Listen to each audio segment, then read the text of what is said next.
네, 오늘은 돌파, 샤워는 나의 힘, 돌파, 샤워는 나의 힘이라는 제목으로 하나님 말씀 전하도록 하겠습니다. 제가 요즘 여러분 안 하던 걸 하고 있어요. 태어나서 처음으로 수영이라는 거를 하고 있습니다. 오늘도 수린이라고 하죠. 수영 플러스 어린이, 수린이 생활을 4개월째 하고 있습니다. 원래 수영을 좀 했냐? 한 번도 한 적이 없어요. 그래서 저는요, 지금도 물을 머릿속에 집어넣을 때 참 기분이 썩 좋지 않아요.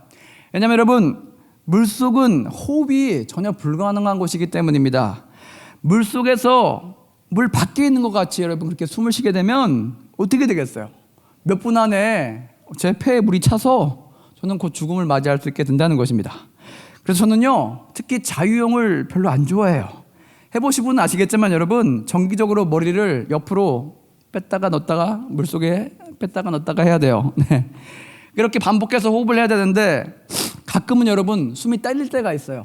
이러다 죽겠구나 이런 생각이 들 때가 있고, 가끔은 또 호흡을 잘못해가지고 물을 마실 때가 있어요. 그럴 때 저는 뭘 느끼냐?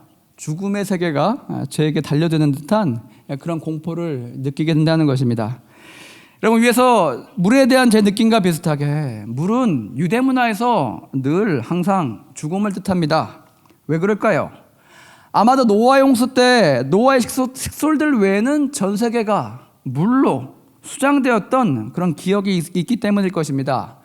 여러분, 출애굽할 때 이스라엘 민족을 쫓아가지고 홍해바다 속으로 들어왔던 수많은 애굽의 군대, 그 군대들 물에 의해서 수장되었기 때문일 것입니다. 오늘 우리가 읽은 본문 보시면 세례 요한이 물로 회개의 세례를 베풀고 있습니다. 근데 여러분, 당시 세례 요한의 앞에 누가 나타났습니까? 6개월 터울인 사촌 동생 예수님께서 그에게 저 멀리 북쪽 갈릴리로부터 남쪽 유다까지, 요단강이 있는 그 지역까지 나오고 있었습니다. 요한은 선지자 이사야의 예언과 같이 뭐라고 합니까? 자기 뒤에 오실 예수님, 그 예수님의 길을 준비하고 예비하는 역할로 내가 지금 회개의 물세례를 이스라엘 민족에게 먼저 앞서 베풀고 있다라고 설명하고 있습니다. 그런데 말입니다, 여러분, 회개의 물세례가 전혀 필요 없는 예수님께서 왜 굳이 요한에게 나와서 자신도 물세례를 받고 싶다라고 그렇게 말씀하셨을까요? 이때 여러분, 세례 요한의 반응은 어떻습니까? 왜요? 한번 경험해 보시게요? 그렇게 말씀하지 않았어요. 거꾸로 예수님의 신발을 풀지도 못할 정도로 너무나 미약한 자기 자신이 어찌 주인 되는 우리 예수님께 세례를 받아야지 내가 거꾸로 세례를 베풀겠냐라고 예수님의 제안을 정중히 거절합니다. 이에 대해서 예수님의 대답은요, 병행구절인 마태복음 3장 15절 보시면 이렇게 나와 있습니다. 요한복음 이렇게 얘기해요. 이제 허락하라. 우리가 이와 같이 하여 모든 의를 이루는 것이 합당하니라 라고 그렇게 말씀하셨어요. 여러분, 이 말씀을 들으면 이해가 갑니까? 도대체 예수님은 뭘 하자는 겁니까? 예수님이 받을 세례의식을 통하여서 과연 어떻게 하나님의 의가 이루어진다는 뜻일까요? 그것은 바로 여러분, 하나님의 의, 곧 하나님의 뜻이 앞으로 베풀어질 이 세례 절차를 통하여서 이 땅 가운데 임하게 될 거니 너는 걱정하지 말고 그냥 너의 행할 바를 행하라라는 그런 뜻이었어요. 여기서 여러분, 악이 하나도 없으신 예수님께서 결코 필요 없어 보이는 이 회개 물세례 절차를 통과하심으로써 과연 하나님께서는 무엇을 나타내고 싶으셨을까요?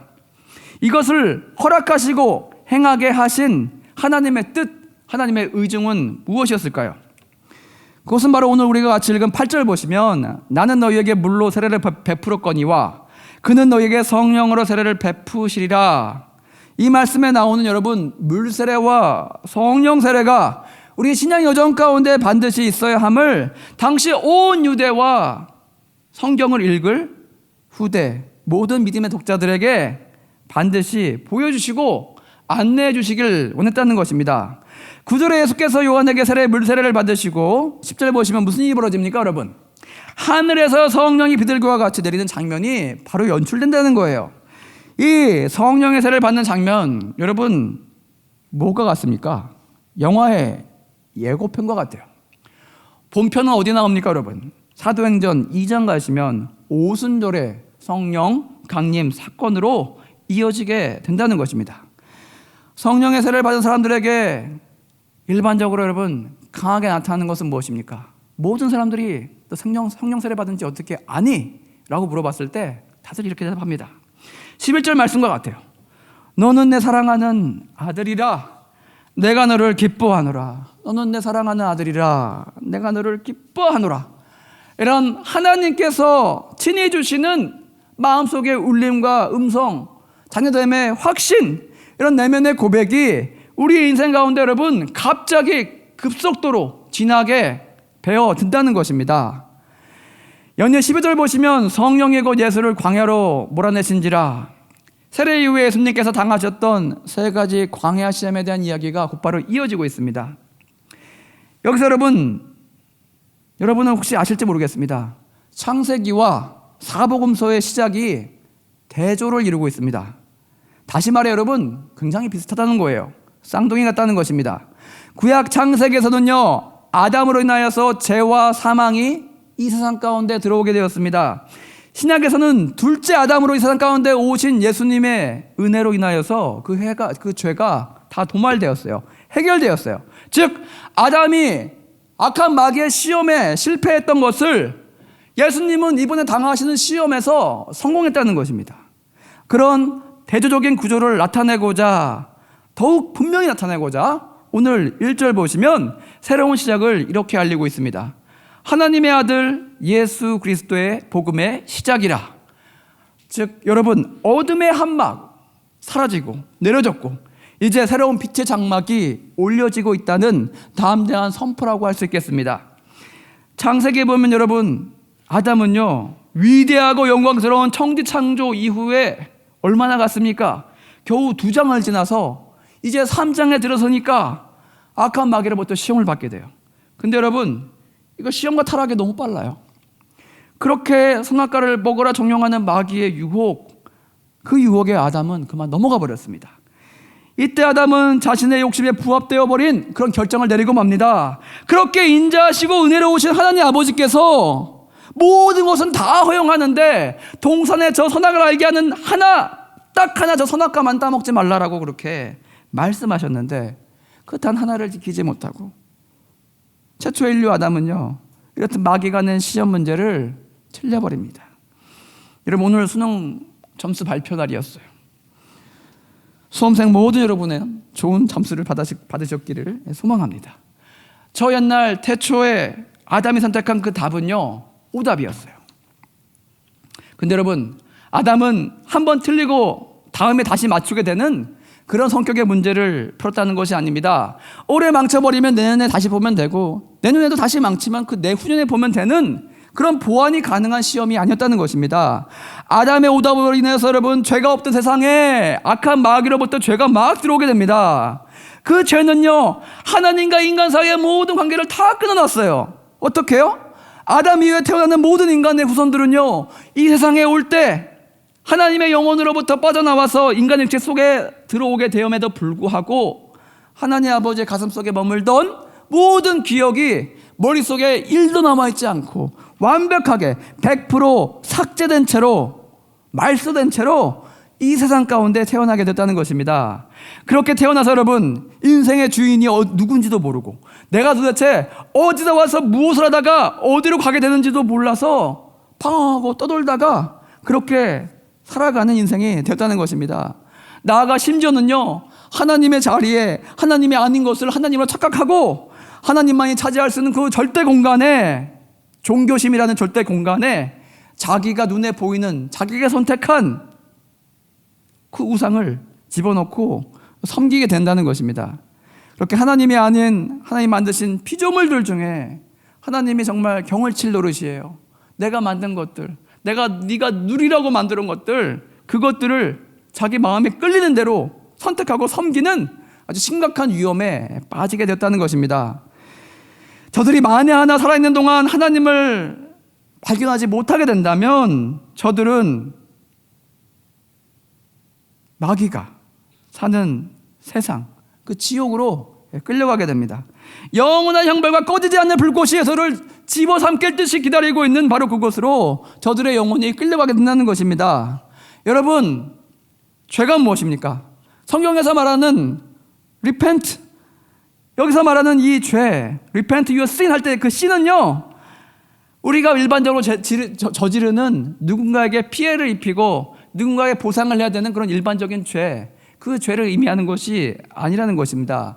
더 근본적이고 중대한 뜻은 바로 하나님을 모른다고 하는 것이, 하나님이 계신데도 내가 하나님에 대해서 알지 못한다고 부인하는 것이 바로 죄라는 것입니다.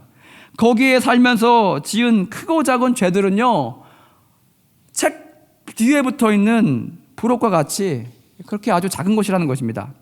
여러분, 선악과를 먹게 되어서 본래 하나님과 같이 영원 불멸의 존재로 인간은 원래 지음을 받았습니다. 아담도 죽을 운명이 아니었어요. 아니, 어떤 아버지가 자기는 평생 사는데 불멸하지 않고 사는 존재인데 아들을 지으면서 얘가 늙어 죽게 그렇게 창조를 했겠습니까? 그럴 리가 없다는 거예요.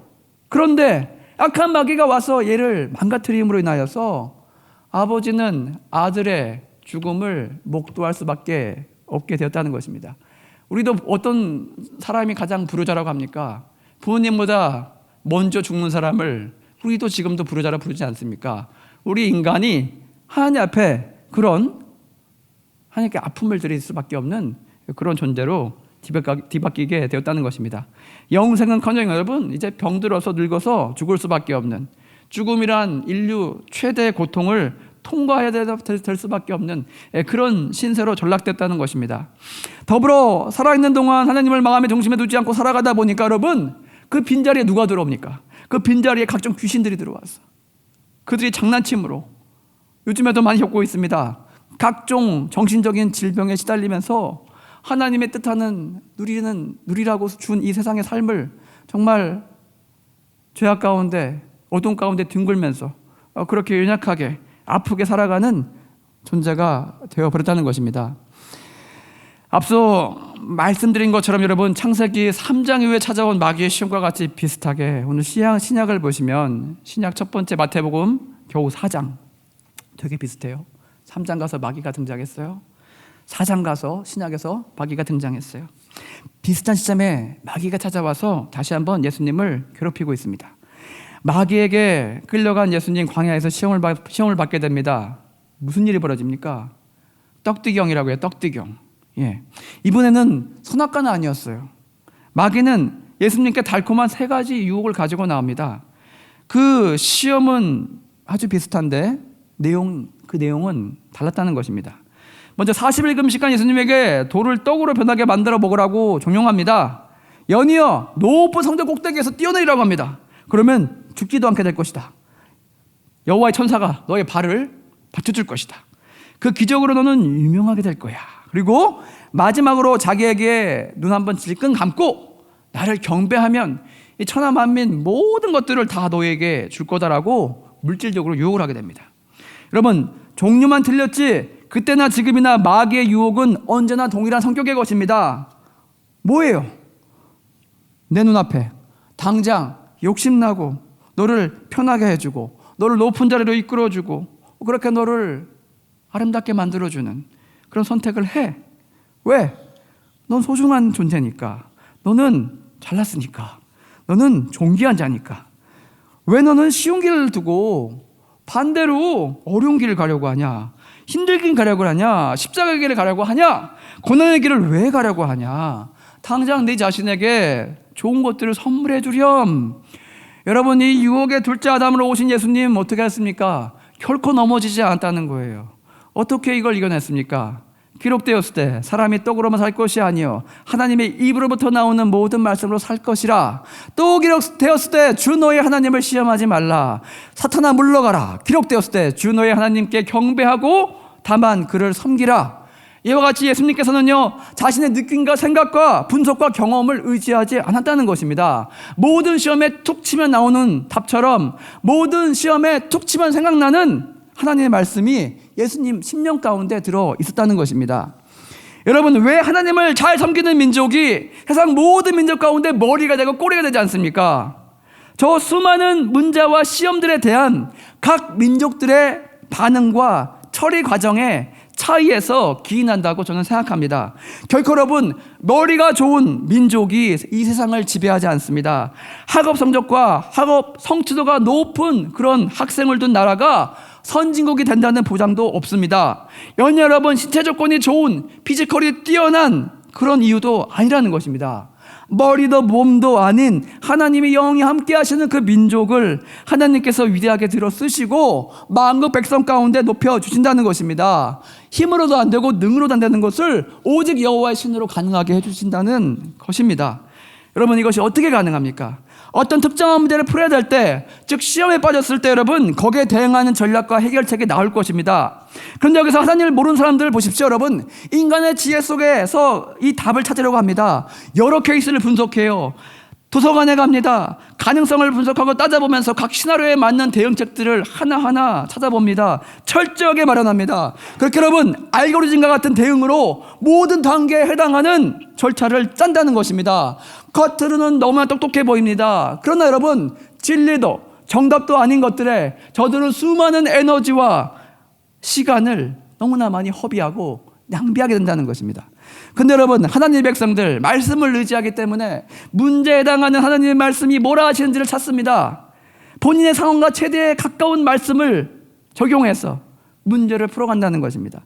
위에 인간의 케이스와 같이 여러분, 복잡하게 여러 가지 플랜을 가지고 검토하고 발생한 가능성을 일일이 따져볼 필요가 전혀 없다는 것입니다. 과정이 너무나 단순하고 심플하다는 거예요. 어디 가서 여러분 여론조사를 할 필요도 없어요. 몇 대 몇으로 누가 지지하는지 물어볼 필요가 더더욱 없다는 것입니다. 여러분, 의사결정의 신속도가 정말 빨라요. 그런데 여러분, 그 정확도가 진실이라는 명제에 거하면서 따라가는 것이기 때문에 그 어떠한 민족도, 그 어떠한 인물들도, 세상 사람들도 하나님의 백성들보다 강해질 수 없다는 것입니다. 우리 다시 시험의 문제로 돌아가서 한번 생각해 봅시다. 여러분, 아담과 예수께 찾아온 그 시험들, 우리 성경 속에만 존재하고 있는 것일까요? 저 위대한 믿음의 두 아이콘들, 그 신약과 구약의 그 두 인물들만 겪었던 문제라 생각되십니까? 아니라는 것입니다. 여러분, 그 크기와 사이즈만 다를 뿐 이런 시험은요, 현대를 살아가는 저와 여러분에게 그대로 악한 마귀가 찾아와서 동일한 시험을 우리에게도 주고 있다는 것입니다. 여러분, 주변을 보십시오. 당장 교회에 일손이 부족한데, 교회의 영적인 불이 꺼져가고 있는데, 교회 불을 붙일 장작이, 영적인 장작이 너무나도 많이 필요한데, 내가 힘들다는 이유로, 내가 죽어줘야 한다는 이유로 우리는 그 자리를 언제부터 피하고 있지 않습니까?